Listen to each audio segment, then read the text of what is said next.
how we can help our students develop, how we can help our students become a good speaker, a good English speaker, a good English writer. Yeah, so the topic again is this. I hope you can see that on my screen. Yeah. Please say yes. Yes, good. Say yes if you can see my screen. Very good. Okay, so the title is Pathways to Enhancing. Enhance means to improve, ya. Enhance itu artinya improve, to grow, to become better. L2 is second language in our discussion today. The L2 adalah bahasa Inggris. So how we can help our students develop the English language proficiency. Now this is very, very important. Yeah. Once you have decided to become an English teacher, you have a very, very important job. You have a big job there. This is because of this. If you look at the data dari lembaga-lembaga di dunia internasional maupun nasional, I think the proficiency level, kemampuan berbahasa Inggris dari anak-anak siswa di Indonesia setelah belajar bertahun-tahun itu not very encouraging. Not very encouraging. If you look at the different countries there that you can see on the screen, Indonesia di mana? Can you see Indonesia? Where is Indonesia? The second Nurul? level Yes. from the bottom. Yes, the second one. Well, of course, there are other countries in Asia. Tapi dibandingkan dengan negara-negara misalnya China, misalnya India, Japan, Vietnam, Indonesia is not doing very well in terms of kemampuan berbahasa Inggris dari siswa kita. And that is very sad actually, because students, siswa kita itu typically they spend how many years in school? Nurul, how many years our students are learning English? 1 tahun, 2 tahun, 3 tahun? Wiratri, how many years? 12. Yes, 12. 12 years. Yeah, 12 years altogether. But untuk bahasa Inggris lah kira-kira 6 tahun lah begitu ya. About 6 years. And 6 years is a long time.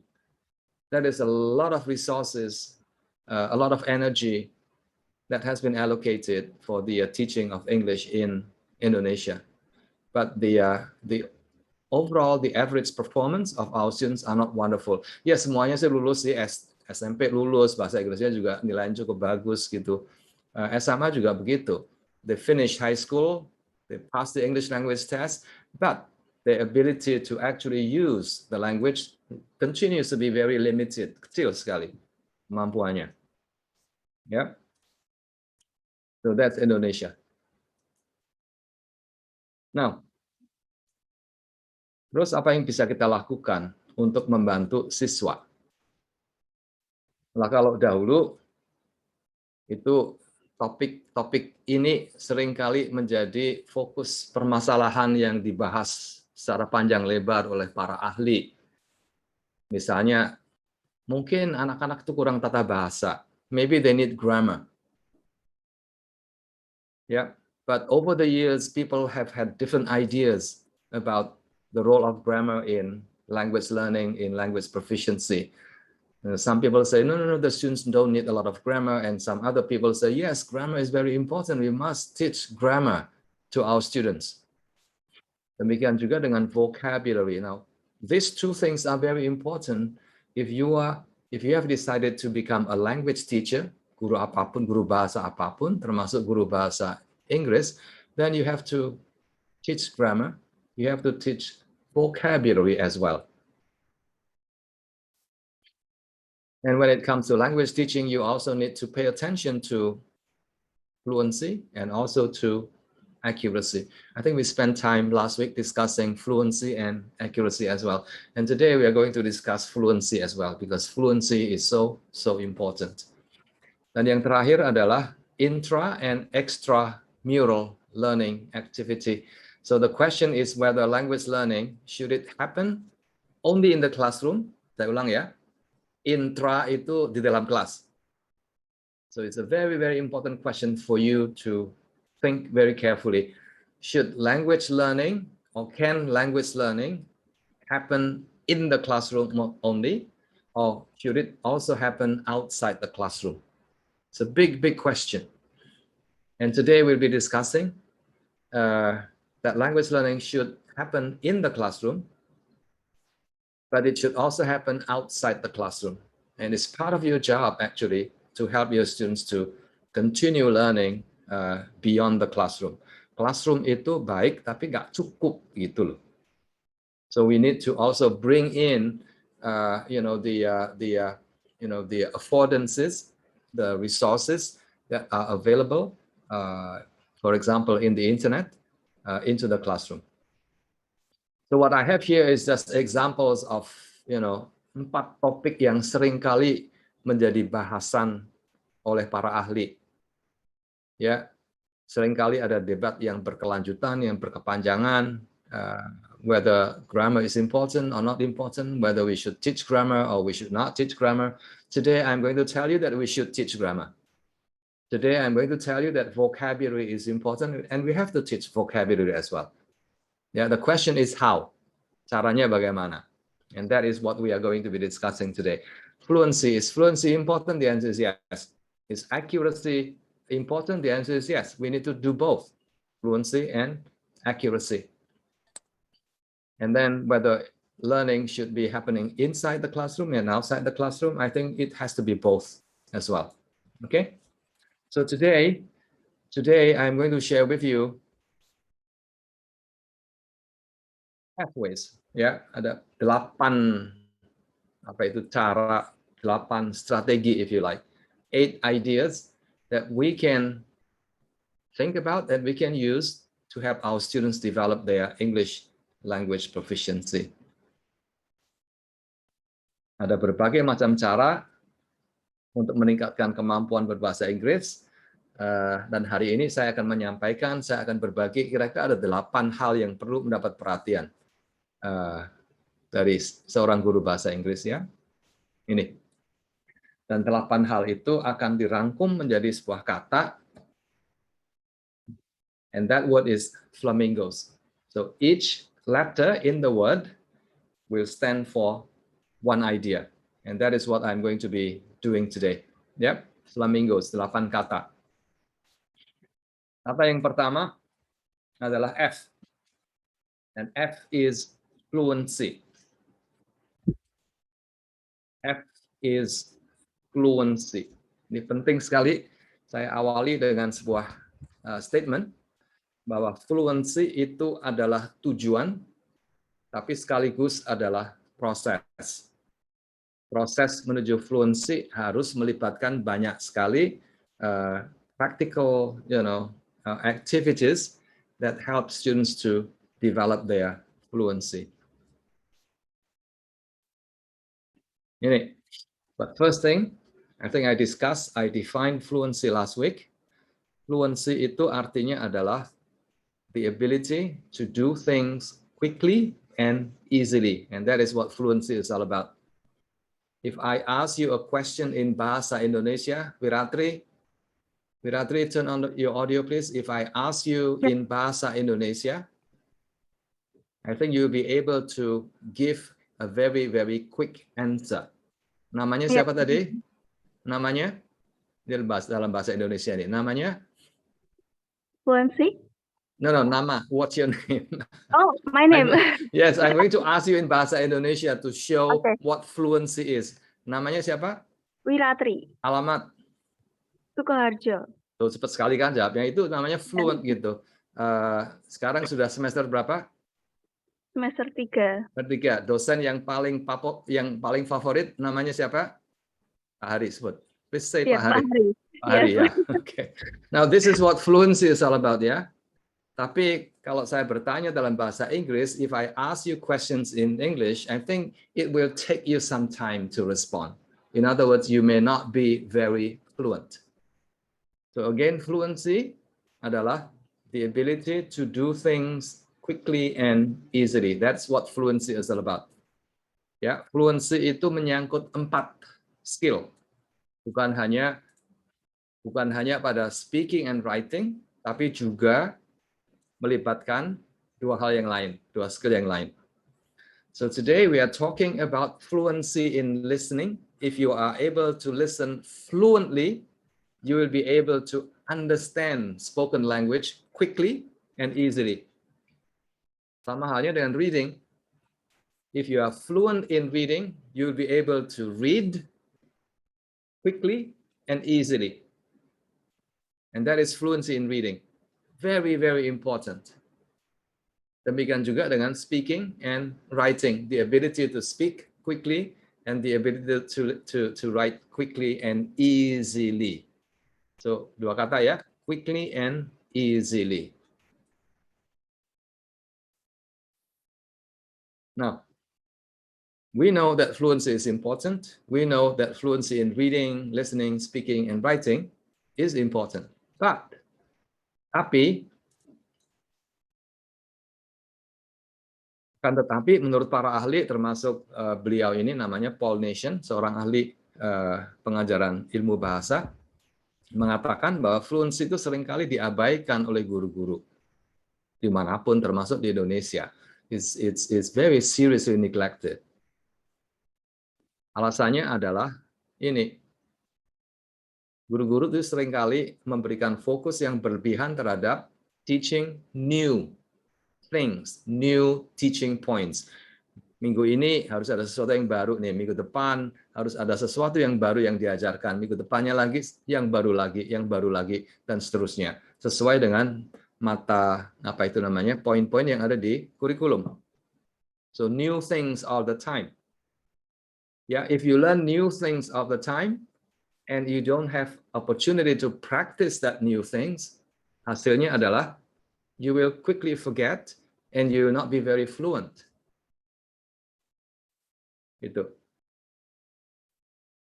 For fluency to happen in language learning, language that the students learn, the grammar, the vocabulary, the sentence structure, and all that will have to be seen again and again. Di-recycle, harus sering dijumpai oleh siswa. Semakin sering, semakin baik, sehingga gradually the students will develop fluency. Ya, fluency activities juga memberikan kesempatan pada siswa untuk melakukan konsolidasi. Things that they learned yesterday, itu belum nempel banget gitu loh. It doesn't stick in your head. For example, after listening to Bu Rati's explanation about the past tense, for example, you understand, you sort of know what it is, but next week you forget because you don't have an opportunity to consolidate, to see, the grammatical structure again in your reading and in your listening. Contoh sederhana itu seperti ini nih. I think you will understand why the trainee player on the left hand side itu melakukan hal yang sama berkali-kali berulang-ulang di bawah pengawasan seorang pelatih, a coach.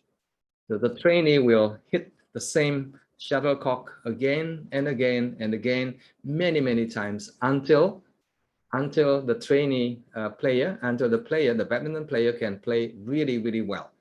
Nah, kata well di sini itu artinya adalah fluent, being able to do it quickly and easily. I hope this makes sense, ya. So language learning is the same, sama prosesnya.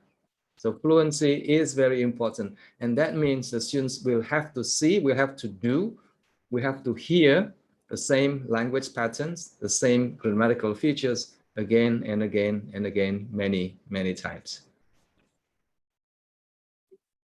Jadi if you're looking for a definition, this is what it is.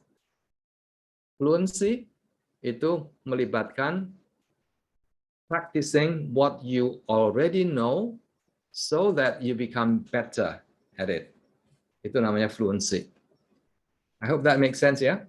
So fluency means doing or practicing what you already know. Jadi harus ada kesempatan untuk siswa itu melatih berulang-ulang apa yang sudah mereka ketahui, sehingga mereka menjadi lebih baik lagi, membaca lebih cepat, mendengarkan lebih cepat, ya, berbicara juga lebih mudah dan lebih cepat. So quickly and easily, and that is what fluency is all about. Are you with me on that? Please say yes. Yes. Does it make sense? Yep. Yes, sir. Very good. Excellent. Yeah. So that is what fluency is all about. In other words, kalimat yang ungkapan yang mengatakan practice makes perfect itu tujuannya. The students will need to do a lot of practice. Tapi praktis seperti apa? Apakah praktis mengerjakan soal-soal tata bahasa misalnya? 10 kalimat pasif terus dilatih, diberikan pada siswa berulang-ulang supaya diganti menjadi kalimat aktif misalnya. Bukan. That is not the kind of practice that is going to be useful. Ya. Ini. The students will need to see the words, encounter itu menjumpai lagi, ketemu lagi. Ya, they have to see the same words, the same phrases, the same sentence structure. Tidak berupa latihan-latihan apa itu namanya yang drill seperti itu, tidak. Tapi always in meaningful context. Saya ulang nih. Kalimat ini super penting, sangat penting. Always in meaningful context. Meaningful context itu biasanya berupa a very complete text. Sebuah bacaan cerita misalnya. Sebuah kisah, mendengarkan warta berita misalnya. That is meaningful context. Yeah, I will give you some examples later on. Now, research tells us, dari pengalaman pun menunjukkan bahwa untuk kita siswa mengetahui, mengenal, mengingat, dan bisa memakai secara fluent, itu dibutuhkan berulang-ulang menjumpai kata kalimat itu dalam berbagai macam konteks minimal 6 kali, 6. They have to see the same words, the same expressions at least 6 times or sometimes more in order for them to remember, in order for them to be able to produce the language fluently, quickly and easily. Meaningful context itu ini. Ya, bukan latihan tata bahasa misalnya, bukan latihan vocabulary misalnya. Ini 10 kata baru, ini artinya ini, kemudian dilatih berulang-ulang, bukan itu. Ya, that is okay, but not very useful. I think the students will need to see the words, the phrases, the clauses again dalam bacaan-bacaan, dalam cerita yang menarik seperti ini. Bisa berupa bacaan, bisa berupa video yang available on the internet and so on and so forth. Ya, bacaan komik misalnya is always very interesting for the students. So at this point, are there any questions? Apakah ada pertanyaan? Jelas ya? Jelas. Any questions? Jelas ya? Very good. Yes. So please stop me at any time and ask me.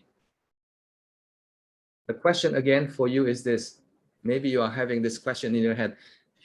Should we be teaching vocabulary in the classroom? Should we be explaining the meaning of new words in the classroom? The answer is yes, you should. Yeah. Should you be teaching grammar, for example, the present tense, the present perfect tense in the classroom? The answer is yes, you should. But that alone, mengajar itu saja, apakah cukup? The answer is no, it's not enough. The students will have to see the grammatical structures in meaningful context like this one. The students will have to see the new words that they learn from you in the classroom in meaningful context from video, movies, comics, and other relevant or meaningful context like this one. Dari fluency dalam artian itu yang menjadi tujuan dari kita mengajar di sekolah, ya. Okay, the second one. Remember flamingos, F is for fluency. And the second one, the second letter is L. L is for Lexis. Yeah, somebody raised his hand. Muhammad Sir, Kusuma. excuse me, sir. Yes, please. I want to ask about the previous one, about Yes. the context of learning a Yeah. new past tense and stuff like that. Yeah. How we, as the future teacher, Yeah. implemented that method to increase the apa namanya? The context. Ada konteksnya itu Ya. supaya anak-anak yang tadi belajar itu lebih menangkap dan juga bisa mengimplementasikannya hal tersebut, bukan hanya sekedar kayak konteksnya gini aja terus apa namanya mereka bakal Good point. menggunakannya sesuai gitu doang gitu. Yes, Pak. yeah, good point. Yes, I think what you said is very, very good. Yes, hanya begitu doang itu is not going to help. It Ya. helps a little, hanya sedikit saja. Iya, If you want the students to be able to use, memakai, memanfaatkan apa yang sudah mereka pelajari, itu mereka harus, anak-anak itu harus melihat lagi, menjumpai kata-kata itu atau tata bahasa itu dalam konteks yang seperti saya jelaskan tadi, dalam sebuah cerita, bacaan, atau video material. Caranya very simple, you have to bring these into the classroom. Jadi mengajarnya pun mestinya memakai cerita sebagai sarana untuk menjelaskan tata bahasa. Ceritanya mungkin tidak hanya satu, tapi cerita yang banyak sekali. Dan itu harus diulang-ulang, cerita baru, kisah baru, bacaan baru, YouTube baru, itu yang bisa kita manfaatkan dan kita kalau bisa kita pakai sebanyak mungkin di kelas. Sekarang kan free ya, banyak sekali itu akses di internet yang bisa kita manfaatkan. Jadi menjawab pertanyaannya adalah, so how do we do it? I think the best way for you is to bring context, meaningful context like this, real stories, interesting stories, whether itu bacaan ataupun apa itu video, bring this into the classroom. And that is the only way you can help your students to enjoy, menikmati, dan sekaligus juga belajar bahasa secara maksimal, itu seperti itu. Thank you for your question. I will say more a bit later. The same thing with the second idea, L. L itu leksis, itu bahasa kerennya leksis. Bahasa sehari-harinya adalah vocabulary. Leksikon. Ya, leksikon. Ya. Nah, ini beberapa kutipan dari literatur yang kira-kira intinya adalah we need words, we need vocabulary in order for you to be able to speak, to read, to write, and to understand spoken language. Ya, yang kedua adalah language ability is to quite a large extent a function of vocabulary size.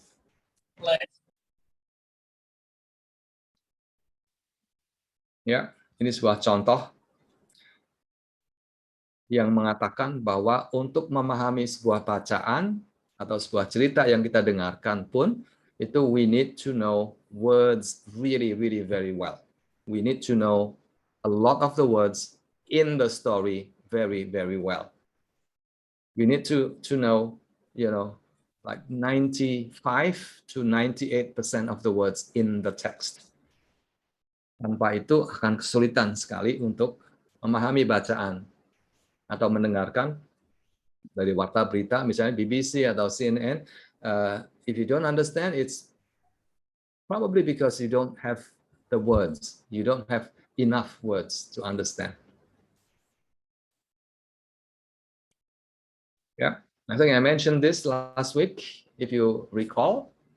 Jadi ada dua dimensi. Dimensi yang pertama adalah jumlah kata yang mesti diketahui oleh siswa. Termasuk adik-adik sekalian, I think before you graduate from UMS, you need about 3,000 to 5,000 words. Idealnya 5.000 kata, atau bahkan lebih dari itu. Minimalnya 3.000.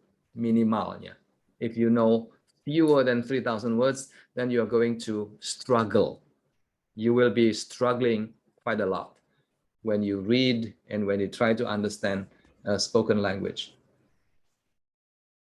Yang lebih penting lagi adalah yang kedua. Ya, bagian kedua ini mirip-mirip dengan yang saya katakan tadi adalah meaningful context. If you have seen the words in meaningful context, chances are you'll be able to understand the multiple meanings of the words. Sebuah kata itu artinya sangat bermacam-macam. Tidak hanya satu kata artinya satu gitu ya. Tidak seperti itu. Dalam bahasa Indonesia pun tidak seperti itu.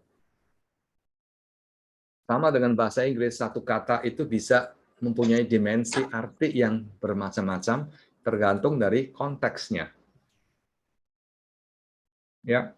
Now, if you understand the context, you'll be able to understand that a word can have different meanings. Coba nih, Ibu Ratih, are you still there, Bu Ratih? Bu Ratih? Bu Ratih. Yeah, she has another agenda today actually, Okay. Pak Willy. Okay. So she joined into kind of agenda. Ya, not a problem. Ya, ini penting sekali untuk kita ketahui. Dalam bahasa Indonesia, hal ini juga sama persis. Wiratri? Yes, sir. Ya, ini sebuah contoh saja. Kata baby. Baby itu artinya apa, Wiratri? Maybe. Baby. Bukan baby. Baby bisa panggilan bayi atau panggilan orang tersayang, maybe. Betul sekali, ya. But how do you know baby adalah panggilan untuk anak kecil atau orang tersayang? How do you know? Karena sebagian besar orang menggunakan kata itu. Iya, betul. Taunya adalah dari konteksnya, dari pemakaian di situasi tertentu, begitu. And when that happens, you can tell whether the word baby means anak kecil atau orang yang tersayang, begitu. Wiratri, sudah ada teman yang memanggil baby? Belum? Kalau teman itu memanggil baby, itu artinya bukan, wah, Wiratri itu seperti anak yang kecil sekali. Kayaknya tidak, ya. Artinya mungkin yang tersayang itu. Ya. Depth itu pemahaman yang dalam terhadap kata, itu memungkinkan siswa dan kita itu memakai bahasa secara lebih kreatif. Ya, contohnya ini. Ini contoh yang pertama ini. Bahwa sebuah kata yang sederhana seperti give, itu arti give itu bisa berubah-ubah, bisa berbagai macam gitu. Contoh yang pertama adalah give it back to me and I'll give it back to you. Ini arti kata yang paling sederhana, ya, memberi. Oke? Memberi ini. Yang kalimat yang kedua, ini ya ada arti memberi, tapi sudah berbeda ini artinya sekarang nih. Artinya apa ini sekarang, Sofia? Sofia, I give you my word. Artinya apa? Ya? Itu seperti memberitahu. Memberitahu, bukan. Dea, Dila, coba lagi. Dea, Dila. Mungkin, Sir. No, Alia, please try. I give you my word. Apakah artinya saya memberikan kata-kata kepada dirimu? Ayo dijawab yang betul. Siapa bisa? Ya. I give a promise for someone else. Yes, very good. Promise. Yeah. I give you my word itu saya berjanji. Artinya berjanji. Ya, ingat ya, kata yang dipakai give itu artinya berubah kan? Tidak sama dengan arti kata yang pertama. Yang pertama itu saya memberi sesuatu, saya memberi hadiah, saya memberi makan dan sebagainya, itu memberi biasa. But the moment the context is different, I give you my word, saya akan setia, Wiratri. Nanti kalau pacarnya mengatakan I give you my word, setia sehidup semati lah itu. Itu lain lagi artinya, ya. Itu janji artinya. Coba lagi nih, very simple. Nih, she gave her all to save her child. Ayo, siapa yang bisa tahu artinya ini? Sama sih, give masih sama, give-nya sama. Tapi kalimat ini memberitahukan pada kita bahwa ini artinya beda ini. Siapa? Coba yuk. Ayah Hafida Rahma. What does it mean?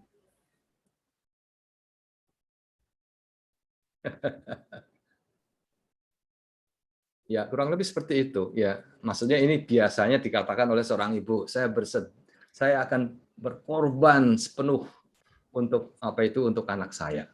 Saya bersedia untuk melakukan apapun untuk kebahagiaan atau studi anak saya, misalnya begitu. Terus yang ketiga ini, sama give lagi nih. He gave me the flu. Wiratri. Yes, sir. Yes. What does it mean? He gave me the flu. Memberi juga mungkin. Ya, memberi, tapi artinya apa ini? Yes. Ini semua gift ini. Yes. Menularkan ya? Iya, kira-kira itu artinya menularkan. Bahasa Jawanya sih kira-kira saya sih kena flu gara-gara dia, kira-kira begitu loh.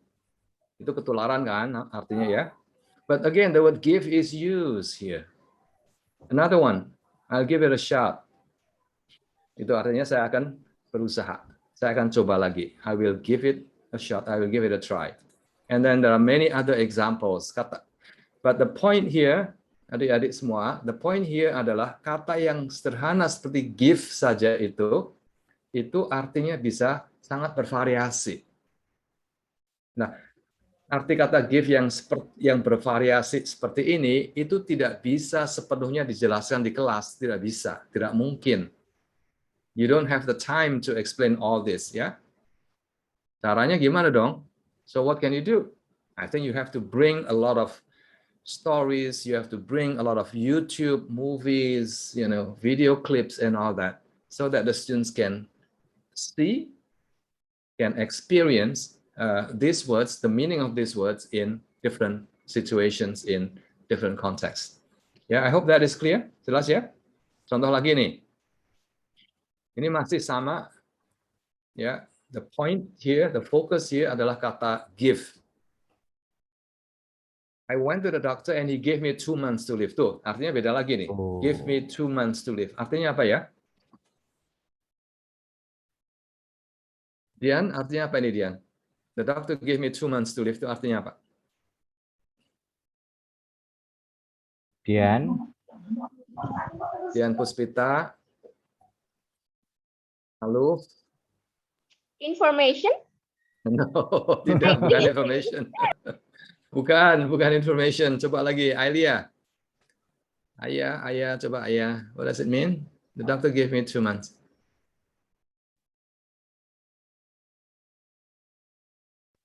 Alia. Yes. Yes, kalimat ini artinya apa? Ini is time for take a rest.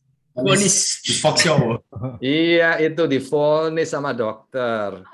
Anda itu penyakitnya udah berat sekali. Paling 2 bulan lagi sudah bakal habis, meninggal begitu. Oke, mesti give apa? Give me kayak tiga kesempatan itu. Orang mesti tinggal. Aduh, siapa ini tuh ya? Yeah, but the point here is that the word give is used here in a very interesting way, dan arti katanya juga sedikit berbeda ya. Terus nih, so I shot him, and the judge gave me 30 years. Sama aja diponis, Pak. Iya, sama aja diponis, tapi beda kan, 30 tahun gitu. Iya. Jadi ini adalah memakai kata yang sederhana dengan cara yang sangat kreatif sebetulnya. You can use a very simple words to tell a joke. This is a joke actually. If you don't laugh because you don't understand the joke. Yeah. Okay, so the point again is sebuah kata itu bisa mempunyai makna dan dipakai dengan cara yang sangat berbeda di berbagai macam konteks. So, kata kuncinya again adalah konteks. Where do you get this context? Di kelas tidak bisa. Di kelas is very, very limited. Sangat-sangat terbatas. Konteks yang bisa kita berikan itu biasanya berupa satu kalimat. Ini loh kata ini artinya ini, kalimatnya ini. Itu sangat-sangat tidak cukup. Yeah, I hope you get the point. So you need to bring a lot of additional, extra, rich materials. Rich. Kata kuncinya adalah rich. Rich stories, rich text into the classroom. Terus yang ketiga nih, F-nya sudah fluency. Yang kedua L, lexis, vocabulary ya. Dua-duanya sangat berkaitan. Vocabulary pun tidak cukup hanya menghafalkan 100 kata atau 1000 kata, nggak cukup, nggak bisa, nggak mungkin dengan 1000 kata yang dihafalin seperti itu bisa meningkatkan kemampuan kita memakai bahasa ataupun memahami bahasa, tidak mungkin.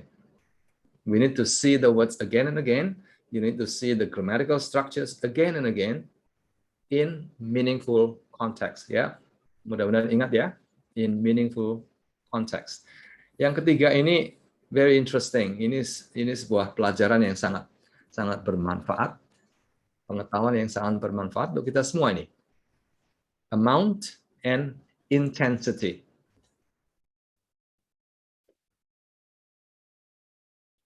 Amount itu adalah jumlah waktu yang dipakai untuk belajar bahasa. Amount, the number of hours. Biasanya di negara-negara di Asia itu kurang lebih siswa SMP SMA itu mendapat kurang lebih 1000 jam pelajaran bahasa Inggris. Di Indonesia kayaknya makin berkurang nih jam mengajarnya ya Pak Hari ya. Yes, sir. Jam mengajar, jam belajar, jam apa itu pelajaran bahasa Inggris di Indonesia sekarang berapa ya Pak ya? Makin berkurang nih. You mean Nah, at school? Ya, selama 6 tahun. 4 hours in a week, if I'm mistaken. Oke. 4 jam pelajaran, sir. So around 45, 90 minutes 2 times in a week. Oke. Ya, kurang lebih lah gitu. Kurang lebih selama 6 tahun itu siswa kita mendapat pelajaran bahasa Inggris sejumlah 1000 jam lah begitu. 1000 jam. Selama 6 tahun. Ini di negara tetangga juga sama ini, di Vietnam also the same, in Japan about 1000 hours. Durasinya, the duration itu biasanya sekitar 6 tahun. Ada yang lebih, tapi kurang lebih 6 tahun. Nah, dua hal ini itu punya dampak, punya pengaruh terhadap hasil belajar bahasa Inggris.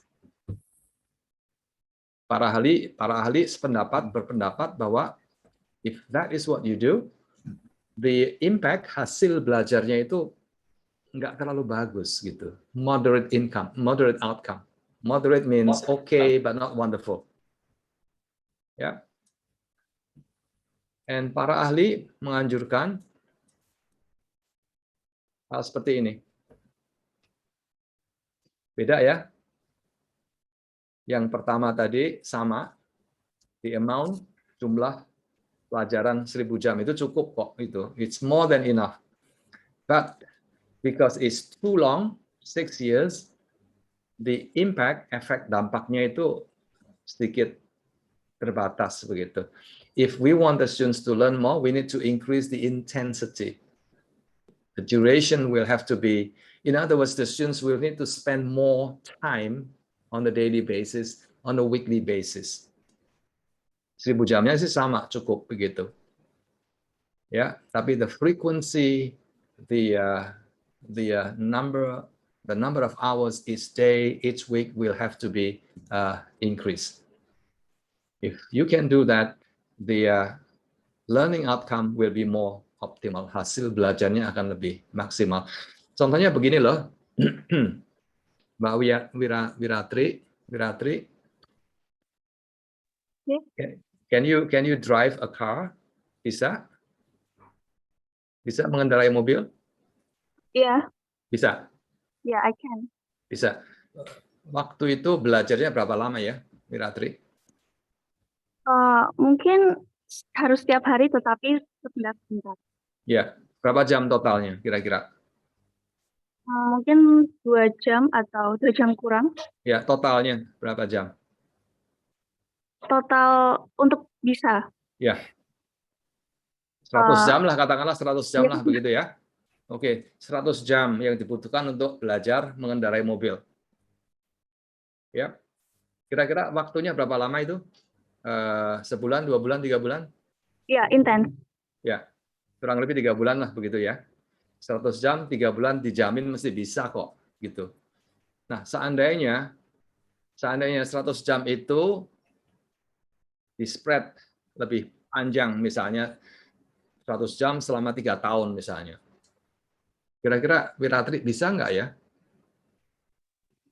Akan lebih bisa. Lebih bisa? Tidak. Waktunya sama loh, 100 jam. Tapi durasinya 3 tahun. Jadi sehari itu mungkin latihannya cuma 2 menit gitu loh. Oh, Tiap hari latihan 2 menit. Hari berikutnya 2 menit lagi. Pasti tidak bisa. Nah, ini kurang lebih sama dengan siswa kita yang belajar di SMP SMA. Jumlahnya jam belajar itu sama 1000 jam, tapi di spread so long sampai 6 years, sehingga dampak dari belajarnya menjadi sangat-sangat minimal.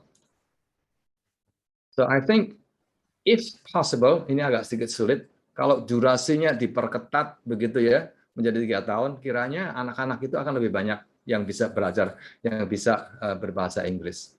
3 years. But that is going to be difficult because that will change the curriculum and everything. Yes. What you can do is number 2. Yang nomor 2 ini yang bisa kita tambahkan. Increase the weekly learning time outside the classroom. Jadi tugas seorang guru adalah menyemangati siswa sehingga mereka mau belajar ekstra di luar kelas. Jadi setiap harinya itu bukannya di kelas 1 jam, tapi mungkin ditambah dikit, tambah setengah jam di luar kelas, misalnya begitu. And that I think is going to be very, very useful for developing language proficiency. Okay, so that will be my suggestion. 6 tahun itu terlalu lama. It's way too long. And too long is not good. Wiratri, belajar mobil, waktunya 100 jam, tapi diberi jangka waktu 3 tahun, pasti nggak bisa nyupir. Karena sehari hanya dapat kesempatan mungkin 5 menit belajar mobil, naik mobil ya. Oke. So F is for, diulang yuk, F is for fluency. Fluency. Audio. L is Audio, for everyone. L. Lexis. Lexis, very good. Yes, and A. Amount and intensity ya, ada 2 hal ya. Intensity. Amount and intensity ini ya, very good. Very, very important that the intensity of learning will have to be increased. Jadi intensitas belajarnya harus ditambah. Ini biasanya dengan menambah jam belajar di luar kelas. Kalau di dalam kelas akan terbentur dengan kurikulum yang sudah ada di SMP maupun di SMA. Yang ketiga adalah M. Yang berikutnya yang keempat nih adalah M. M stands for motivation. Ini sebuah kutipan, coba dihafalin begitu. Ini karena luar biasa pentingnya. Ini seorang ahli di bidang motivasi pembelajaran bahasa Inggris, namanya Zoltán Donyi. Ini orang Hungaria. Beliau ini sangat-sangat terkenal di bidang motivasi. Saya baca kutipannya. Learners with sufficient motivation can achieve a working knowledge of a second language. Where there is motivation, when the students are motivated, when the students have enough motivation, I think that alone is enough to help the students to develop sufficient proficiency in the English language. Very important for you to remember. Ya, peran motivasi itu begitu besar. Begini loh, kalau siswa itu merasa sangat termotivasi dengan pelajaran kita dalam kelas, anak-anak itu akan berusaha secara maksimal di kelas. Satu, yang kedua, anak-anak itu juga akan terus belajar di luar kelas. Itu fungsi dari motivasi. Jadi salah satu tugas kita sebagai seorang guru bahasa adalah mencoba meningkatkan keinginan motivasi belajar siswa di dalam kelas. Yeah, I think many people will agree that motivation is important. Please, all together, please say yes. Yes. Yes, very good. Yes. Yang kedua adalah I know how to motivate my students. Nah, ini yang berat ini. Yeah, I think you need a lot of experience, a lot of tips from your teachers in terms of learning how to motivate your students. Salah satu cara untuk memotivasi siswa agar gemar belajar bahasa adalah you, the teacher. If you can show your students that you are an excellent teacher, that you are a proficient English language teacher, I think the students will be feeling motivated as well, learning English with you in the classroom. Karena realitanya di kelas ini nanti akan kita jumpai, akan kalian jumpai pada waktu sudah mulai mengajar, bahwa siswa-siswa itu biasanya tidak terlalu tertarik belajar bahasa Inggris. They're not interested, they're not motivated. Jumlahnya kira-kira sekitar 10-15% itu yang tertarik belajar bahasa Inggris. Sisanya, the majority, they're not interested. Kira-kira sebabnya apa ya? Kira-kira sebabnya apa siswa tidak tertarik belajar bahasa Inggris? Yuk, open your microphone. Please turn on your microphone and please share with me. Siswa-siswa ini kok tidak tertarik, itu kira-kira sebabnya apa? Sir, Muhammad Yes. Kusuma here. Yes, Kusuma. Kalau experience saya so far, Ya. selama kuliah ini yang bikin problematik dalam masalah motivasi itu adalah dengan dosennya sendiri. Betul. Pak Hari dengerin Pak Hari. Sebab gini, Yes, sir. beberapa dosennya Pak, ada yang ngajar itu cuman sekedar masuk aja, terus nggak terlalu ngasih pelajaran apa yang ada seharusnya gitu kan, yang konteksnya yang mau diajarkan hari ini gitu Pak. Jadi Ya. dia cuma masuk kayak ramble randomly, terus udah selesai, kita absen keluar gitu kan. Jadi nggak tahu ilmu apa aja tadi itu yang kita dapat. Ya. Otomatis motivasi untuk cari materi tadi itu berkurang gitu. Oke. Dan Good. ada lagi tipe yang nggak masuk sama sekali Pak, dan nggak ngasih materi sama sekali. Aduh. Jadi dia itu cuma ngasih tugas aja selama 14 minggu gitu. Dan gitu. otomatis motivasi tadi makin berkurang banget gitu. Ya. Jadi yang kayak gitu Ya, menurut Pak Hari saya. ini masukan yang bagus sekali. Ya. Dan Betul ini sekali, tidak Pak. terjadi di sebuah lembaga tertentu.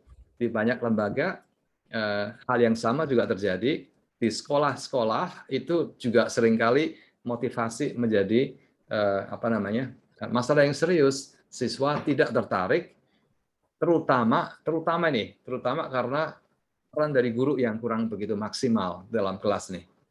It's happening everywhere in the world. Jadi poin yang terakhir di slide saya tadi itu dibaca ya, motivation itu adalah student problem atau teacher problem. Student problem artinya ya memang siswanya nggak tertarik sih begitu. Kalau teacher problem itu gara-gara gurunya gitu loh. Kira-kira mana nih? Teacher problem atau student problem? Ya. I agree. Yeah, good point. Yeah. Yeah. Yes. I agree. Yeah.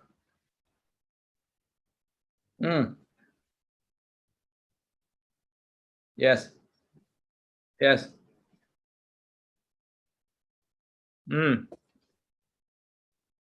I agree. Absolutely. Ini Muhammad ini Alfat ini mahasiswa atau dosen nih? Alfat, can you turn on your video, please? Yes, very good. I just want to say that Alfat has a very, very good point, and he is absolutely right. Yeah. So the problem of motivation can be traced to the students and also to the teachers. Yeah. Ideally, of course, idealnya, Alfat, I think you'll agree with me. Ideally adalah siswanya termotivasi, the siswa is motivated, and also the teacher is also motivating. And if that happens, the students will become even more motivated in the classroom. But by the way, ini yang Alfat tadi ini memberikan contoh yang luar biasa dengan bahasa Inggris lagi, dan bahasa Inggrisnya luar biasa bagusnya. Please clap hands. Please clap your hands for Alfat. It's very good. I can see that very clearly. Yeah, Alfat, please tell me how you learned English, how you acquired your English from your teachers, from your host books, or from outside the classroom.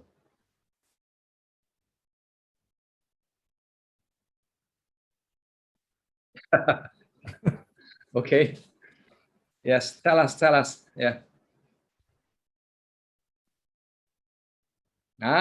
Betul kan yang saya katakan tadi kan? Movies, because movies provide contexts. Movies provide meaningful context. Yeah, movies provide real words and real grammar. Terus Muhammad, terusin. Movies, yes.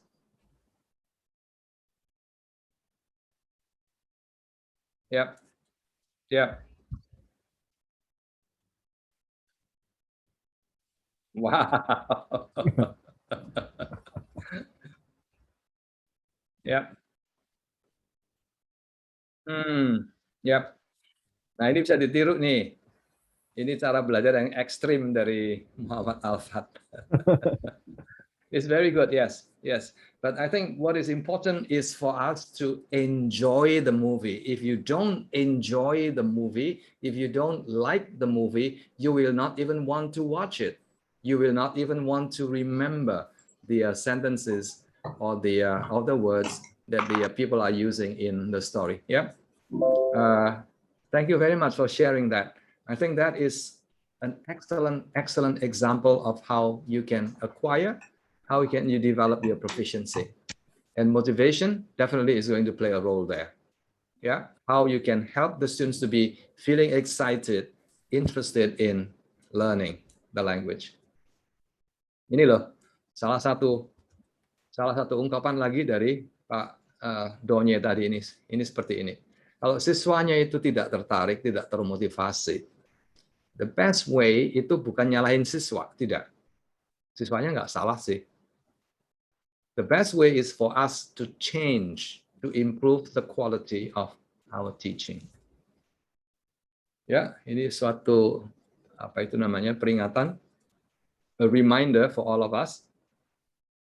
And I agree with him that the best way,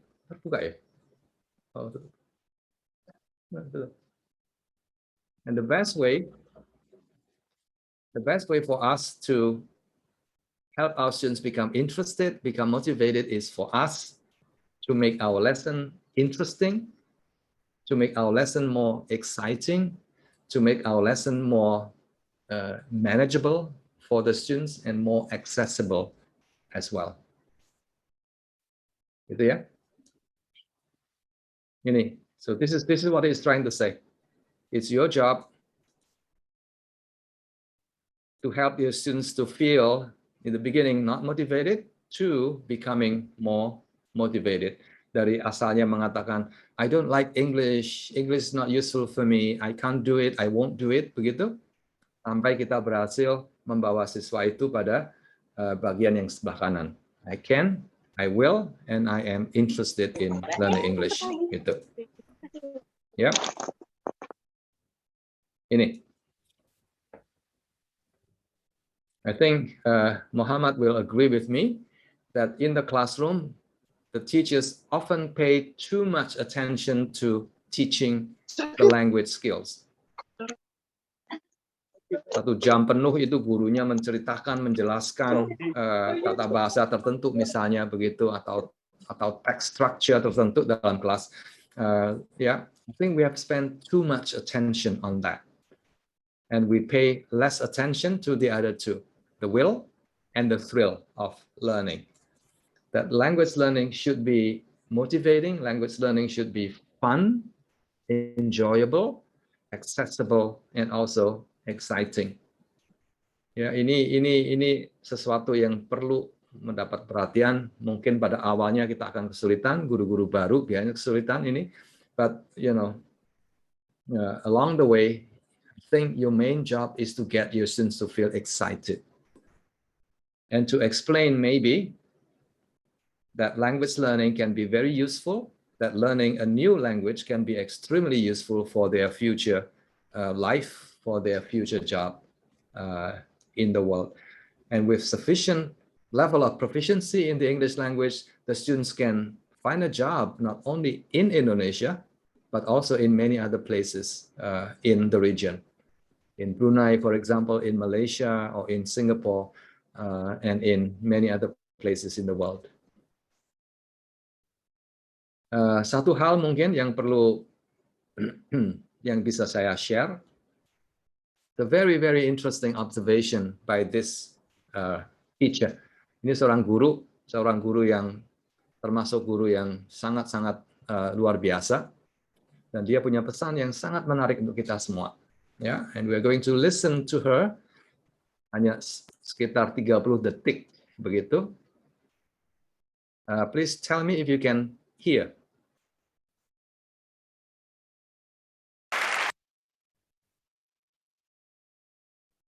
Oke, dari sini saja. 1:26. Okay, so going to be very brief, yeah. So listen very carefully.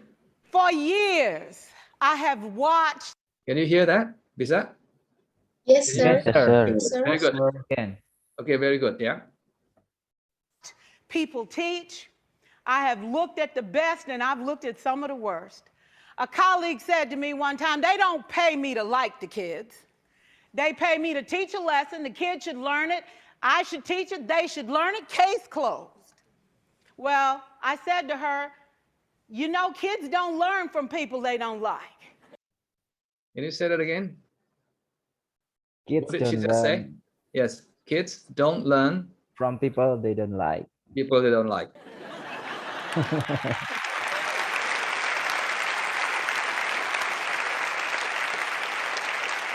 She said, that's just a bunch of hooey.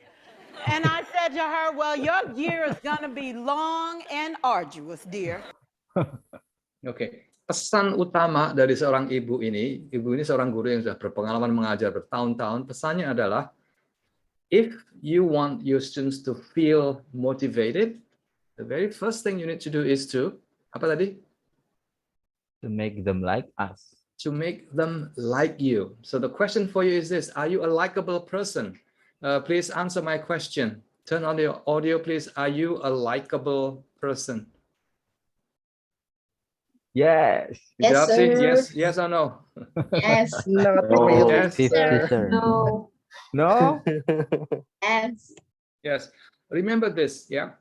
When you walk into the classroom, you see your students, and when you teach, you are basically dealing with human relationship. You talking to your students, you teaching your students, and your students respond to you. That is called relasi, hubungan antar manusia, ya, guru dengan siswa. And that relationship itu diatur salah satunya oleh ini, rasa suka atau tidak suka. If the students don't like you, I think it's going to be very difficult for them to learn from you. So one thing that you need to keep asking, relasinya dengan hubungannya dengan motivasi tadi itu adalah whether or not you are a likable person. Now remember, likability is not an either or situation, whether you are likable or not likable. Tidak. Likability is something that you can learn along the way.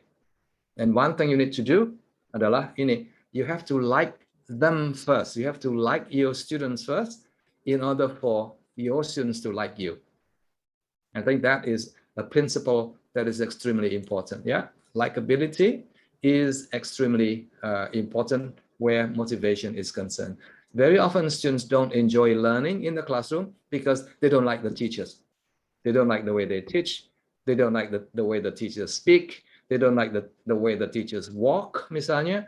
They don't like the way the teachers dress and things like that.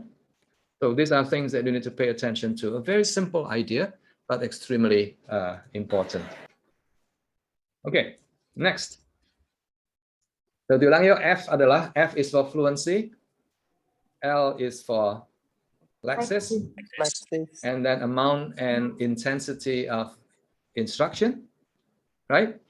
Yes. And then sir. M is for motivation. Motivation. Yes. Yeah. The next one is in. In is for input. Input dalam konteks belajar bahasa itu berarti mendengarkan dan membaca, melihat, mendengarkan, dan membaca. So viewing, watching movie itu termasuk bagian dari apa yang disebut sebagai input.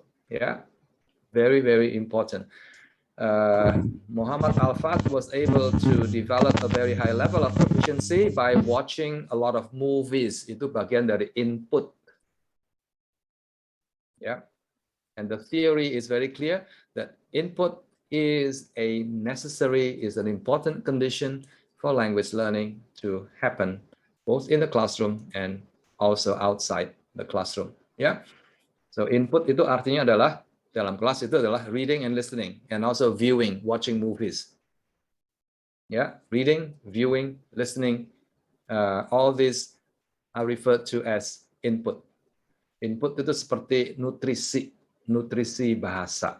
Tanpa nutrisi bahasa, siswa tidak akan bisa memakai bahasa Inggris, tidak akan maksimal belajar bahasa Inggris. Ya, ingat ya, input adalah nutrisi. If we don't eat well, we won't be able to function well. The same thing with belajar bahasa. Belajar bahasa membutuhkan banyak nutrisi. Nutrisi yang paling utama adalah dari aktivitas membaca, mendengarkan. Secara teratur, secara rutin, nggak perlu dihafalin sebuah movie seperti Al-Fat tadi itu ekstrim ya Al-Fat ya. Tapi kalau bisa dihafalin juga nggak apa-apa.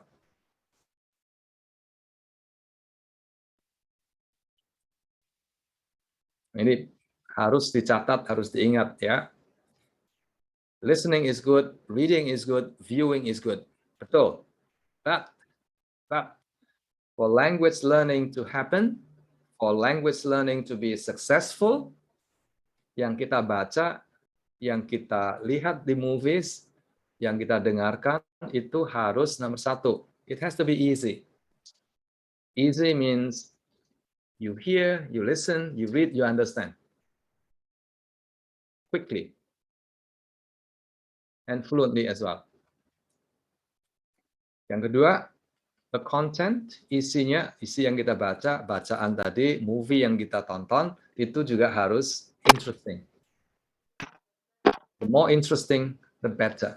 If it is not interesting, what happens? You stop doing it. You stop reading, you stop listening. So it has to be very, very interesting. Yang ketiga adalah, let me ask Al-Fat. Al-Fat, are you still there? Ya. Berapa banyak movie yang sudah dilihat? Okay, that is what I mean by large amount. Kalau hanya 1, 2, it's okay, but it's not going to help you very much. Diulang lagi tadi Muhammad berapa? 100 ya? Ya, easily. Dia mengatakan easily in the hundreds, itu ratusan gitu loh. And that is what enables him to be able to speak very well. Yang keempat adalah frekuensi. Frekuensi, seberapa sering begitu. Setahun sekali mungkin, no, it's not going to help. Seminggu sekali, okay, but if you can, daily, every day, tiap hari. Gak usah lama-lama sih, setengah jam begitu. And that is how you will be able to develop, a very high level, a very good level of English language proficiency. Ya, diulang ya, input itu sumbernya dari bacaan, dari apa itu mendengarkan, membaca, mendengarkan, melihat, viewing. And for this input to be useful, itu harus ada beberapa poin yang diperhatikan. Yang pertama adalah it has to be easy. Easy, the easier the better, because if it is easy, then you will find the movie enjoyable.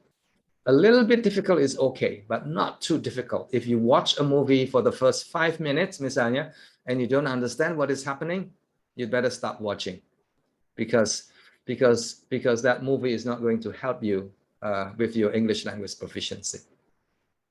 Yang kedua adalah interesting. Something that you enjoy doing so that you stay watching, you stay listening, you stay reading for 1 hour, or maybe for 2 hours, or maybe for 3 hours. Ya, dan jumlahnya harus banyak. And you have to do it on a regular basis, daily, every 2 days, every week, every month, and so on and so forth. Ini sebuah kutipan, mungkin sebentar saja saya jelaskan. Kutipan ini mencoba menjelaskan bahwa apa itu namanya the language proficiency, the language competence that we have in our head, itu sifatnya adalah it's very complex and also very implicit. Implicit means you know it's there, you know that a sentence is correct, you know that a sentence is incorrect, for example, but you may not be able to explain. You may not be able to explain why something is correct or something is not correct. Yeah, and that language system is attributed, disebabkan oleh, dimungkinkan oleh exposure to language input. In other words, what this quote is saying is that reading, listening, viewing on a daily basis will help you develop this linguistic system in your head, which is very complex and which is very implicit. And this linguistic system, this language system enables you to produce language quickly, fluently, accurately, and with a certain degree of complexity. Ya, diulang sekali lagi, input adalah nutrisi bahasa. It's a very, very important condition for language learning. Point number 2, no input, no learning. A little input, a little learning. Biasanya di sekolah-sekolah, di kelas-kelas itu the input is minimal, the input is small. Jadi tidak mengherankan siswa-siswa juga belajarnya juga sedikit, small learning. And point number 3, ini buktinya banyak sekali di literatur, di buku-buku akademis mengenai proses belajar bahasa. Students who do a lot of listening and reading and viewing become very proficient. Contohnya adalah Muhammad Alfat. Pak Hari? Yes, sir. Have you taught Muhammad Alfat before? Have you taught him? I think yes, last year. Right? Last Muhammad year. Alfat? Yeah. Your impression of his language ability? Yeah. Kesan-kesannya? Yeah, he's quite good last year. He's the first semester, I think. I taught him last year. Oh. Yeah. And he was already good when he came to you. First semester. I think so. Okay. Yeah, hopefully he will become even much better. Yeah, everyone. Before he graduated from UMS. Yes, hopefully. Yeah. Okay. Ini contoh-contoh orang-orang seperti Muhammad tadi itu. Sama juga seperti Mbak dari Jakarta yang I share last week. The same thing. Yeah, these people are able to develop a very good proficiency in the English language because they have done a lot. They have sudah banyak mendapat nutrisi bahasa melalui bacaan, melalui buku, melalui a lot of listening, a lot of watching movies and things like that. Ini Mbak ini dari Korea, namanya Sodam. She must have read about 1,000 books. And her English language is very, very good. Ini yang kedua, ini dari Thailand, hobinya nonton film kartun, kayak komik begitu. And the same thing happens to her. Her English language proficiency was so high. Ya, Indonesia, Thailand, Vietnam itu kurang lebih sama. Mayoritas dari siswa di sana itu tidak terlalu baik bahasa Inggrisnya. So this girl is very special, and her language proficiency was very good because she has done a lot of she has watched a lot of cartoons, Disney cartoons in particular. Ini dari Vietnam. Tidak semua seperti ini. Ini is a very special case seperti Muhammad Alfat tadi itu. Very special case of students who have received a lot of language nutrition. membaca, mendengarkan. Ini seorang guru di Yogyakarta, namanya Ibu Mita, dosen, bahasa Inggrisnya luar biasa bagusnya. Ini Ibu Yvonne dari UM Malang, sama beliau juga itu kemampuan bahasa Inggrisnya juga sangat luar biasa, dan dia mengatakan dia seringkali waktu masih remaja itu seringkali nonton film seri namanya Little House on the Prairie. Yeah.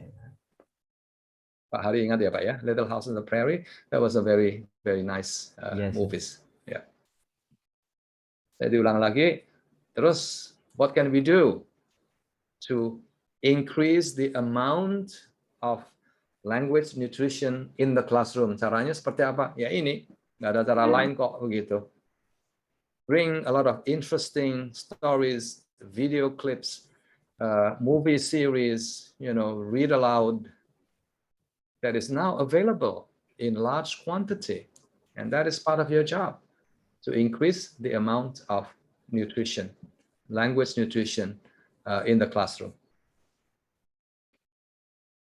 Remember, what we teach in the classroom, the explanations that we give to our students, itu hanya menambah pengetahuan bahasa, tidak meningkatkan skill, kemampuan memakai bahasa, tidak. So please remember that.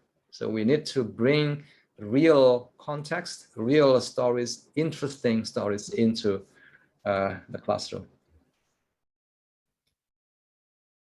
In sudah selesai, sekarang G adalah grammar. Grammar. G is for grammar. G is for grammar. I will start with this question. To teach or not to teach grammar? Pilih satu. Is the question or is not the question? Yuk, pilih satu. Is, jawabannya is atau is not? Ini seperti pilihan ganda itu loh. Ayo, jawabannya apa adik-adik? Is atau is not? The question. Hello, are you still there? Is sir. Microphone on, please. All of you, microphone on, please. Is sir. Is. Terus yang keras. Is atau is not? That is the question. Yes, sir. It's the question. That is the question. That is the question. Let me ask Muhammad. Muhammad Alfat, yes, is or is not? Yang ekstrim dong jawabannya. Masa sama dengan masyarakat umum? Enggak ekstrim. I think the answer, if you ask me, the answer is not. It's not the question. To teach or not to teach. Karena jawabannya memang harus, we have to teach. Bukan not to teach. Harus. Yeah? So if you ask me, the answer is not the question. The question is this. The question is how and what grammar to teach. Yuk diulang ya. Jadi bukan lagi menjadi sebuah pertanyaan apakah kita harus mengajar grammar, jawabannya pasti sih harus gitu. That's not a question. The question is how much grammar, nomor satu. How much grammar? And nomor dua, which grammar? Ulang ya. Apakah kita harus mengajar tata bahasa grammar? Jawabannya adalah yes. Do we have to teach all of the grammatical features of the English language? The answer is no. Tidak.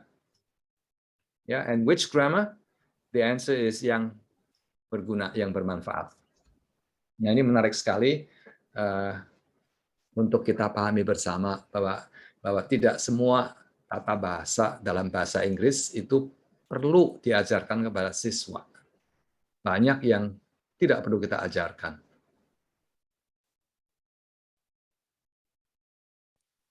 Now, these are some examples of useful grammar that we have to teach our students. Some, ya, tidak semuanya. Misalnya, how to use simple sentences, how to form simple sentences in the English language. Any basic grammatical structure like this is very important. Nomor dua, how to use the verbs in the English language. I think that is very useful. That is very important. Tanpa mengetahui pemakaian kata kerja dalam bahasa Inggris, I think the students will get into big trouble. How to ask questions in the English language. Apa itu kalimat tanya? Itu perlu sekali. How to say no, for example, in bahasa Inggris. Ada beberapa lagi yang perlu kita ajarkan. Yang kompleks-kompleks itu either ditunda atau diajarkan, tapi dengan cara yang sangat-sangat cepat sekali. Very quickly, and then that's it. Don't spend more than 15 minutes, misalnya, explaining a grammatical point in the English language, because you will be wasting a lot of useful teaching time to your students. Contohnya ini. Ini beberapa contoh tata bahasa dalam bahasa Inggris yang sepertinya tidak terlalu penting begitu. Hanya penting untuk sekedar diketahui, oh, okay, that grammatical structure means this. Artinya ini, sudah cukup begitu. Tidak perlu sampai berjam-jam, berhari-hari, berbulan-bulan itu menjelaskan kalimat-kalimat yang sulit seperti ini. Had I met you earlier, I would have, misalnya. Little did I know that. You don't need this. Yeah. My thought is that students will be able to learn this on their own. Bisa belajar ini secara mandiri if and only if they have acquired the simple grammatical, useful grammatical structures in the English language. Dengan pengetahuan bahasa yang cukup tadi itu, ditambah dengan bacaan-bacaan setiap hari, itu akan memungkinkan siswa untuk akhirnya belajar tata bahasa yang lebih sulit ini on their own. We don't need to spend a lot of time teaching this. Yeah, ask Muhammad Alfat, for example. I think he will have acquired a lot of these grammatical structures on his own. Tapi kata kuncinya adalah he will need, or students will need to first build a very good foundation. The foundation of understanding, the foundation of comprehending spoken language and written language. Itu menjadi dasar untuk belajar mandiri, untuk mempelajari tata bahasa yang lebih sulit seperti ini. It is imperative that every teacher be, waduh ini susahnya bukan main. I don't think you can explain this in the classroom. Even if you can, students will not be able to understand what this grammatical structure means in the classroom. Okay, let me stop here for a while. Grammar. Yes, do you have any questions about grammar?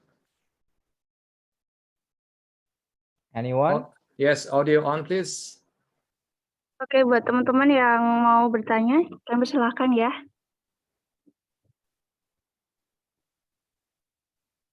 Ya, diulang dikit. Should we teach grammar? The answer is yes, we should. Selama kita menjadi guru bahasa, bahasa apapun, we have to teach grammar. But the question is, satu, how much grammar? This is a very important question because many teachers, dimanapun, di Indonesia, di Vietnam, di Thailand, di Jepang, dan sebagainya, English teachers itu biasanya cenderung mengajar grammar secara berlebihan. We over-teach grammar. Itu loh yang menjadi masalah. And that is not useful at all. Tidak berguna. Grammar is best learned in context. Yeah. Ask Alfat again. Alfat, grammar is best learned in context, in meaningful context. Dan meaningful context yang paling baik adalah dari bacaan-bacaan yang menarik, dari nonton YouTube misalnya, dan hal-hal seperti itu. And that is how you acquire the grammar of the language. Alfat, please say yes. See, there you go. That's what he said. Yeah. Oke, yang berikutnya adalah output. O is for output. Output itu dalam konteks belajar bahasa, it refers to speaking, using the language, and also writing. Ya, dua hal ya, memakai bahasa secara lisan maupun secara menulis. That is what output is all about. Beberapa poin yang perlu kita ingat, kemampuan seseorang memakai bahasa itu adalah akibat, itu adalah bukti bahwa seseorang itu sudah menguasai sudah belajar bahasa itu. And it is a very important goal for language learners. Jadi tujuan belajar bahasa ya memakai bahasa untuk berbicara dan menulis gitu. Bukan untuk apa itu alasan lain, misalnya supaya tata bahasanya kuat misalnya begitu. I don't think that is the most important reason. So the most important reason is for students, for people to use language to communicate with other users of the language. So speaking and writing. Mungkin beberapa poin yang perlu kita ingat, biasanya siswa, terutama siswa yang masih pada awal belajar bahasa, itu seringkali mereka merasakan beberapa psychological burden begitu. Takut kalau salah, kurang pede. Nanti kalau membuat kesalahan ditertawain sama teman-temannya, dan yang paling parah itu kalau ditertawain oleh gurunya. That is very, very serious for the students. Yeah.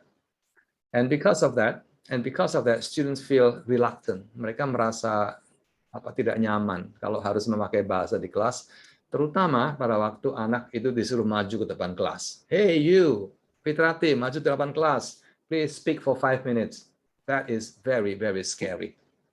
So what I'm saying here is that if possible, please do not ask your students to come in front of the class and to give an oral presentation in the classroom. That is really, really not a very good idea. A better idea is to put students in groups, yeah, kelompok belajar kecil begitu, so that the students can practice, using the language in an environment that is not very scary. If they make mistakes, they can make mistakes together with their friends in the group. And in that way, the students will feel a bit more confident, and they will also feel a bit more motivated.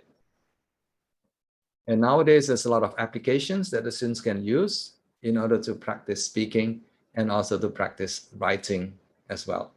Yeah, one thing to remember again, that speaking is very frightening for most of your students, especially those at the weaker level of proficiency. I think they don't have the confidence, they don't have the ability yet.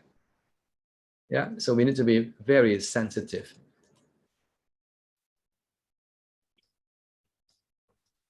My advice to you is this: if the students are not able to speak well, itu alasannya sebetulnya adalah ini. They have not done enough listening. Jadi jangan dipaksa terus untuk berbicara dalam bahasa Inggris, karena mereka belum siap, mereka belum punya skill yang cukup untuk menyampaikan pendapat dalam bahasa yang barusan dipelajari. They may not be ready yet. I think it's better for you to spend a bit more time giving students a lot more listening practice or a lot more viewing practice, and that is how they develop their speaking ability. Terus menulis juga sama, ya. Writing is very difficult. I think what we need to do is this: that writing, the ability to write, comes from reading. Yeah. If the students are not ready to write yet, do not force them to write. Give them more reading materials to enjoy, and after a while, recording in progress. I think they'll be able to produce language in writing gradually. It's a very slow process. Ya. Jadi kalau kita lihat hubungan antara input dan output itu kurang lebih seperti ini. Students need a lot of input, a lot of nutrition, language nutrition, and this eventually will help the students to produce output. And the relationship is two ways: input, output, input, output, input, output. Output alone will not help your students develop their language proficiency. I think we need to continually be mindful that the source, sumber utama, the source of language development is input.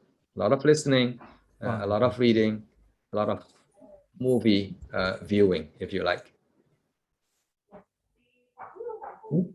Ini yang terakhir nih. Mudah-mudahan masih ingat yang 7 yang pertama.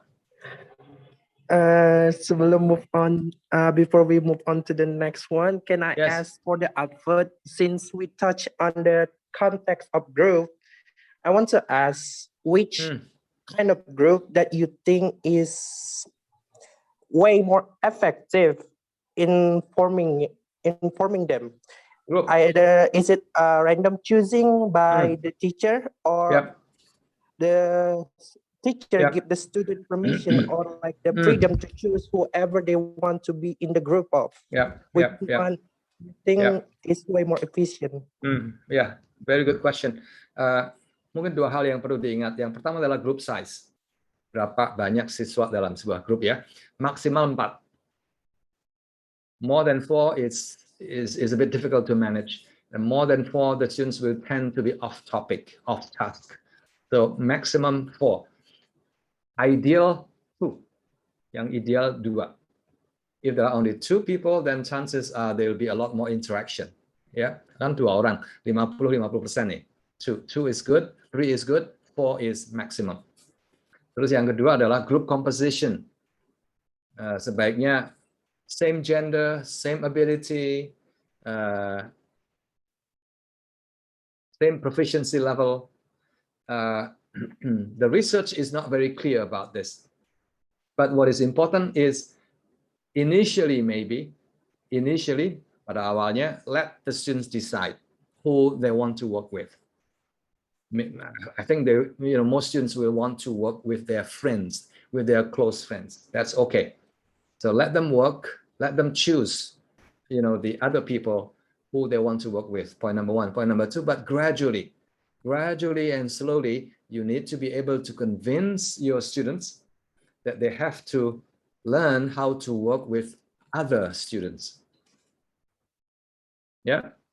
So my advice is let the students choose, but eventually, gradually encourage your students to be more willing to work with other students of different gender, of different ability level, of different preferences as well.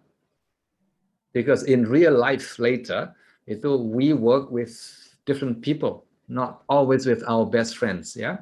So we are preparing our students for the future, basically. And we can always learn from other people, different gender, different proficiency level, different language backgrounds, different social and cultural backgrounds as well. So that will be my advice to you. Yeah, thank you for your question. The last one is S. S is for set expressions or set phrases. Again, this is very much related to our earlier discussion, in particular to vocabulary learning. Ini, set phrases itu adalah ungkapan. Bisa 2 kata, bisa 3 kata, bisa 4 kata, bisa 5 kata. Ungkapan ini sifatnya itu kayak set begitu loh, sudah fix gitu loh. Tidak banyak berubah. Misalnya, hey, long time no see. Kalimat ini diucapkan begitu saja, nggak dipikir lagi. Nggak ini long time, terus no, and then see separately. Which one is the verb? Which one is the noun? You don't. Yeah, they come together like this. Long time no see. Are you free tonight? Are you free tomorrow? Kayaknya sudah fix begitu. Next, it's getting late now. Kalimat ini tuh banyak dijumpai pada waktu seseorang itu akan mengakhiri sebuah conversation. Oh, it's getting late now. Maybe we should stop and maybe we can continue tomorrow. It's getting late now. Itu kayak fix begitu loh. Next, don't give up. Jangan menyerah, terus berusaha. Please try again. Don't give up. Fixed or set phrases like this are very, very common in any language. Dalam bahasa Indonesia juga sama, dalam bahasa Inggris juga sama. When you say to your friends, jangan gitu dong, itu kalimat itu nempel begitu aja ya. It's a fixed structure like that. Why did you break up with her? And there are many other examples like that. And these are known as set expressions atau fixed phrases. Ini sebuah contoh dari Buah studi kasus siswa-siswa SMA di China yang berhasil mencapai level kemampuan berbahasa Inggris yang sangat-sangat luar biasa, dan mereka ikut kompetisi nasional, English speaking competition, and they won first prize and second place as well. So these are winners of National English Language Competition, and they spend many hours doing this, and this is what they did. They do a lot of practice, they do a lot of listening, they will listen to the same tape again, to the same audio, to the same CD or podcast or movies again and again and again. Just very much like Muhammad Al-Fat. They're doing it over and over and over again. And this is what they say. Nick, I was slow in the beginning. I had to listen to it many more times. Very normal. You have to do it again so that you become fluent, so that you become better at understanding what you are listening to. Terus yang berikutnya adalah ini. I gradually develop some feel for the language. Ingat ya, I gradually develop some feel for the language. Kalimat ini sangat-sangat bermakna karena kalimat ini menunjukkan bahwa seseorang itu, si Mbak ini sudah mulai paham, sudah mulai mampu membuat fondasi proses belajar bahasa Inggris. Next. I feel that I just have countless patterns sort of swimming around in my head. Patterns. Patterns ini adalah fixed atau set phrases that I mentioned earlier on. And these patterns are sentences, phrases, lines, from what you have seen, from what you have heard. And these lines are there waiting for you to use in speaking. Now the question to ask is this. Patterns ini vocabulary atau grammar atau dua-duanya? Microphone on.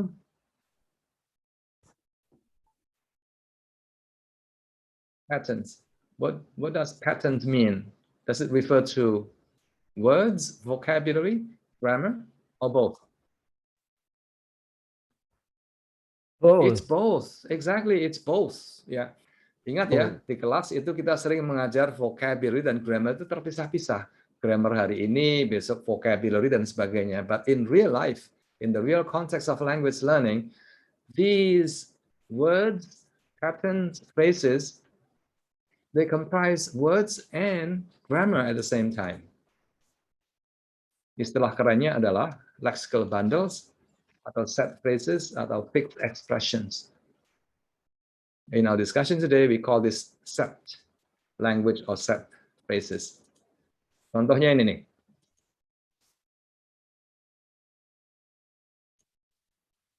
Itu set gitu loh. Make do with it. Itu sudah menjadi satu kesatuan.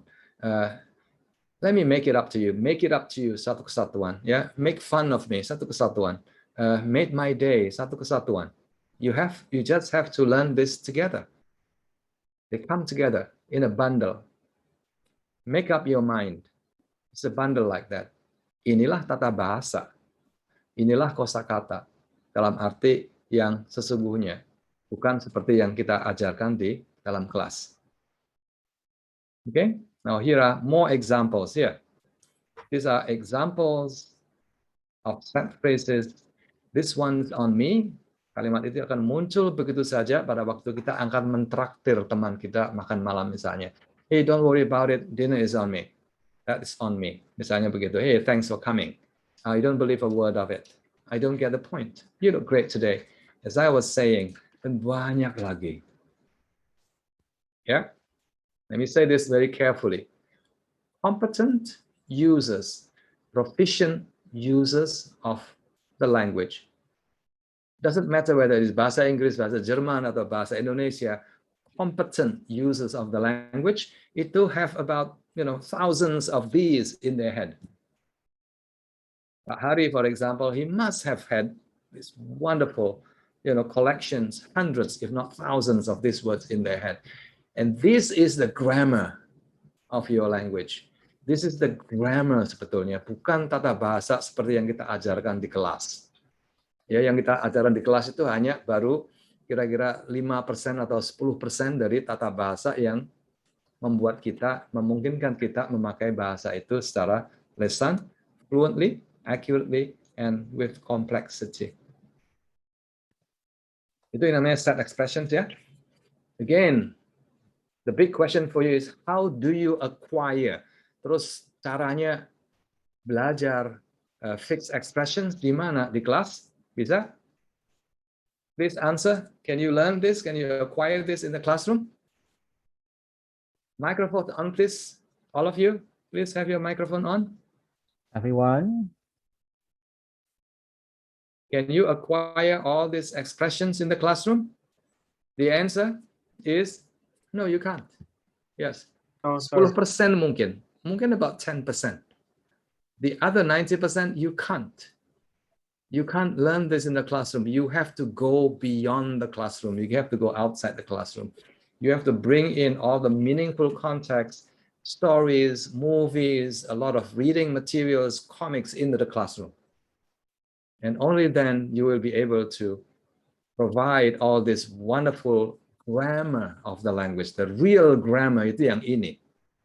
Bukan misalnya, oh struktur recount itu A, B, dan C, misalnya begitu. Bukan itu.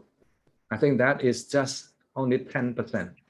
The 90% is from the real language use outside the classroom, dari bacaan, dari movies, dari cartoons, dari comics, dan sebagainya.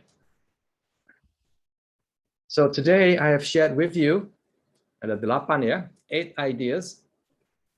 And if you apply these ideas in your teaching, I think there is a very good chance that you'll be able to help your students develop their English language proficiency, helping your students to be able to speak, to read, to write, and to understand spoken language as well. Please turn on your microphone, all of you, and your video as well. Let us try together to remember the 8 ideas that we have discussed today. Semuanya. Flamingos, F. Fluency.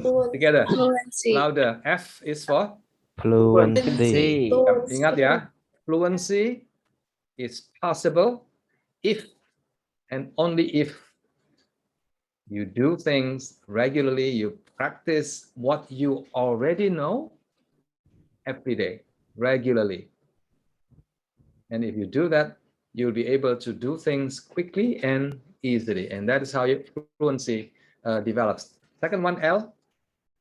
Lexis. Yang keras. L is for? Lexis. Yes. How many words do you need to know? Yes, very good. At least 3,000. Yes. Ideally 5,000 words. But more importantly, yang lebih penting lagi adalah you have to know these words very, very well. And my example earlier on was the word give. Very simple word, give. But the word give can have different meanings depending on the context. That is L. And then A, very good. Amount and intensity of instruction. Yeah, the amount is enough. Your students have enough number of learning hours in school. 1000 jam itu cukup. But what is important is we have to increase the intensity. Kalau hanya 1 jam sehari di kelas kayaknya nggak cukup tuh. I think we need to add the intensity of learning. M, what does M stand for? Motivation. Yes. And when your students are not motivated, whose problem is that? Both. Very good. Both the students and the teachers, but mostly the teachers. If you ask me, gurunya. I think we need to improve the quality of our teaching. And then input. Ya, input itu dari bacaan ya, membaca, mendengarkan, nonton dan sebagainya itu adalah nutrisi. The students need a lot of nutrition. Without that nutrition, I think they will not be able to do very well in language learning. In and then G. G is for Grammar. grammar. Remember grammar, yeah? Remember this, grammar is important, but you do not need to teach too much grammar. Please don't. Don't teach too much grammar, just enough grammar so that the students can read, can listen with understanding. The more difficult grammar, I think students can learn on their own.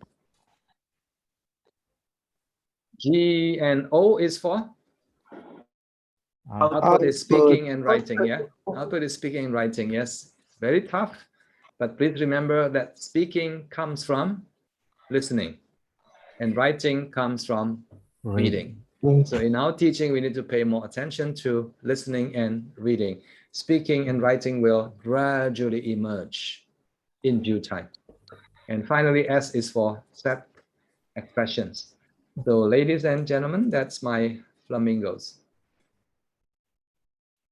All these free resources are available in my website. Feel free to visit my website. It's basically my name plus.com.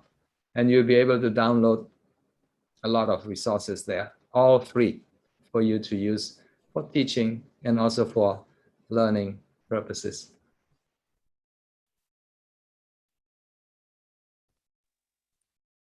Thank you very much. Okay. Viratri, back to you, Viratri. Okay, Mr. Willy, thank you so much for your material. And so guys, we will open Q&A session. So for you, if you have a question for Mr. Willy, you can ask Mr. Willy.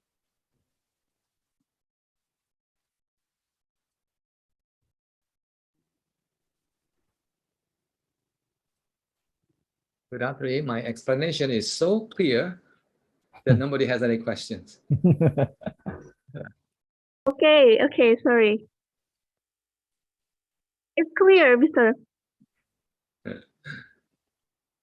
Maybe we can ask people to turn on their microphone, Yeah. to turn on their audio and video. All of you, please, we're coming to the end of today's session. Please turn on your microphone and your video as well. And please say thank you to Viratri Nurul. And also say thank you to Pak Hari. And don't forget to Pak Willy, of course. And to me as well. Thank you for your all today. Thank you. Thank you. Thank you, Okay. Mr. Willy, Mr. Thank you very much for listening. Ratri. Yes. Thank you, Ratri. Thank you, Pak Willy. Thank you very much. Mister.